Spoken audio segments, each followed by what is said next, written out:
It's Michael Howarth, ex-British Superbike rider, looking to make a return in 2018, hopefully. Yeah, that's the plan at the minute, mate. Come down here today, just sorting out one or two deals for next season. Plan is to run myself on a Superbike and maybe run a young lad in Super Stocks on a Super Stock 1000 bike. I can't really give his name away yet, but... Manufacturer? Well, I'll be on a Kawasaki, but that's not necessarily what bike the Super Stock will be. It could be one of two different bikes, and if I see them, it'll give it away, so I'm not, so you're not getting that. But yeah, hopefully by kind of this time next weekend, hopefully I'll spoke to the guys at BSB.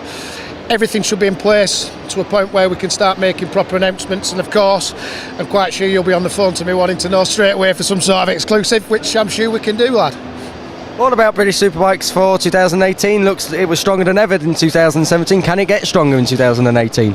Well, to be fair, it just keeps growing, doesn't it? You know, the format that's in place and the structure, even if you don't like the showdown, it still works, and it brings the punters in, and it does bring another dimension to watch British Superbikes is.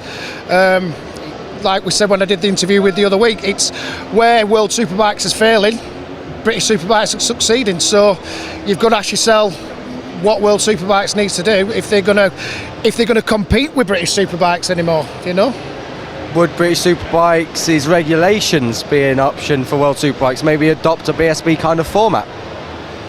Adopting a kind of BSB format, yes. I'm not sure that going on Motec and restricting the engines like we have in BSB, I don't think they need to go that far at Worlds. I think the bikes should be a bit more highly tuned. They should all be on a controlled ECU, either that or manufacturers' kit ignitions, and get away with what Ducati have got running MotoGP systems from 2 years ago. Kawasaki blowing money on their systems. You're supposed to only have 10 grand in your electronics, but they don't. So it doesn't work. The rules they brought in for next year don't work, and they won't work, and it's just going to be another Kawasaki Championship with Chaz Davis pitching in every now and again to take it to Johnny Ray every now and again. So yeah, they need to do something. They really do. Can World Superbikes return to where it was in the late 90s, early noughties? I'm with Julian on that one from the other day. No, I don't think it can.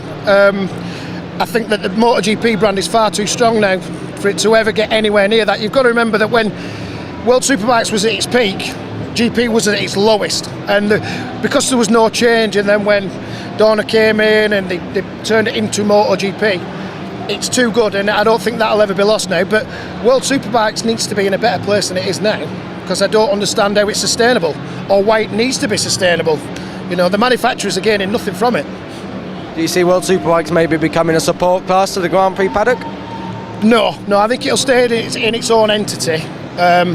They just need to work on it a lot more, and there doesn't seem to be anyone doing the right thing by it at all. And I really don't know why, because the format, the guys that are doing the rules in World Superbikes were the guys that did the rules in BSB. Scott Smart, he sat down with Stuart Higgs, and they brought an amazing format that's got 60,000 people a weekend coming. You tell me last time World Superbikes had that many people there.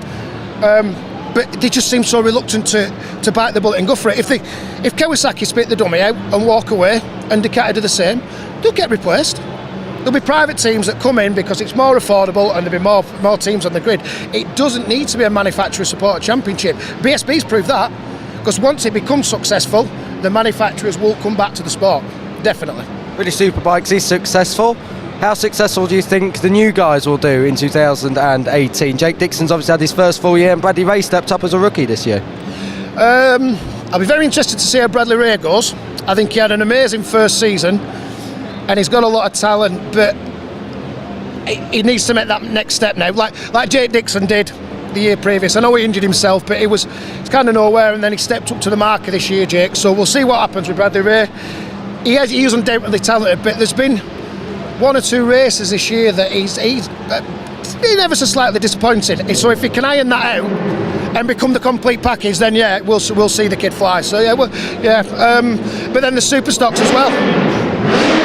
Just what you need in the middle of an interview, that, isn't it? Yeah, super stocks will be a good championship as well, as will super sport. Who is your top 6 prediction for 2018?